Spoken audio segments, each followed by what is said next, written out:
বাংলাদেশে যদি নামাজ কায়েম হয় 18 কোটি মানুষ নামাজ পড়বে, আপনি একটা ভোট দিয়ে 18 কোটি মানুষের নামাজের সওয়াব।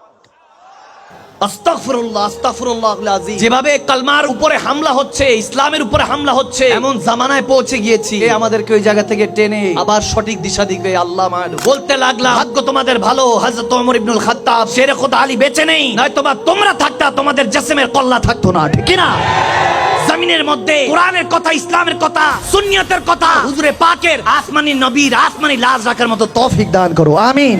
আপনি শুধু সেই পতাকাটা ধরে রাখতে হবে, লা ইলাহা ইল্লাল্লাহ মুহাম্মাদুর রাসূলুল্লাহ সাল্লাল্লাহু তাআলা আলাইহি ওয়াসাল্লাম। সেই পতাকাটা শুধু ধরে রাখবেন, দেখবেন বাতাস হাওয়া আসবে ফেলে দেওয়ার জন্য, আপনার হাত থেকে পড়ে যেতে পারে, কিন্তু পরে দেখবেন উড়ে গিয়ে আরেকজন হাতে সেই পতাকাটাকে আঁকড়ে ধরার জন্য আবার অন্য কোনো শের চলে আসবে, ঠিক কি না?